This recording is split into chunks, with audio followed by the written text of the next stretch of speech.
We go. Okay, Jay? Yes, Jay. Yeah. Hi. So, can you tell us your story before you walked into Angel Longevity Medical Center? What was happening for you? Right.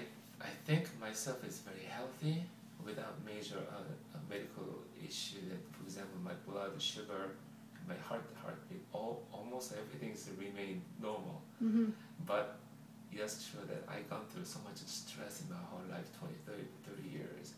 And then it was the end of April. I was shocked to learn when I dropped the paper in my left hand, the paper drops, and then the heavy book like a Bible would drop, and then notebook, computer, big things drop, and then the like a button up, like the shirts, Mm-hmm. you couldn't button up on both hands. Mm. It was crazy. And then Sunday I happened to play piano. I realized my left hand doesn't function properly. I was shocked and kind of stunned. Mm-hmm. And I had an all-time doctor friend in Canada. Mm-hmm. I called him, I explained what's going on. He told me that, Jay, don't waste, you better run to the hospital, emergency room right away. Mm-hmm. That's how I drove. It was Sunday afternoon, like end of April. Mm-hmm. And then drove and then talked to myself, gee, I think I'm going to get brain surgery done. And then am I coming back home or am I, something happened in my life? Anyway, they checked my CAT scan and MRI. They confirmed there's a big, as big or bigger than golf ball size stuff in my brain. Tumor? Yeah, tumor. Mm-hmm. And then the doctor told me, you just came in time. And they ran surgery. And that surgery went very well.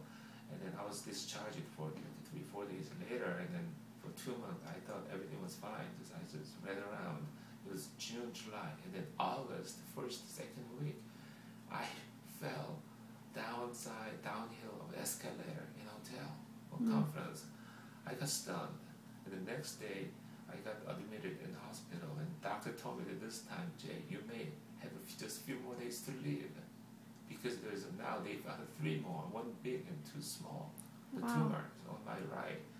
And then so they did a chemo and a steroid to make the swelling portion to down.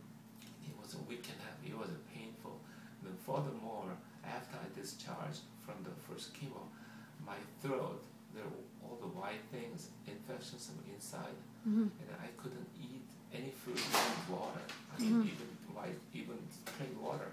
I thought I may die because I couldn't eat anything. And then my both foot, there is some swelling and then itching my skin off. It was crazy. Anyway, it was the most miserable, painful days in my life. But with medication, I started to get healed from my throat and my foot.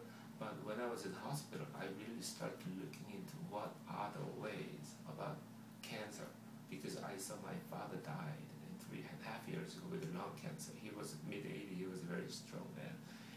He got through all the chemo, first set for about several months, and second set halfway, he just crushed down. I saw how he died. To me, in my opinion, because of the chemotherapy. Anyway, I really looking into what other ways to get healed through the internet. I found out there is another way, which is one I can remember, the vitamin C IV high dose IV injection. For example, one of the history of the English Navy, they call scurvy because of 1,000 soldiers dying. The doctor at the time healed most soldiers because of the lemon and orange. So I think that's how they still call scurvy. And I learned international, the boat, the shipping, still there's a law required that they must have either lemon or lime in the boat. The vitamin C is so important. But anyway, after all, I'm really looking into dying to find a doctor. And I know there are some doctors in the East Coast, like Virginia or New Jersey area. But in West Coast, California, it's almost impossible to find. So anyway, I'm so privileged and thankful to find a doctor here, Dr. Matar, who offers this kind of alternative medication and then treatment.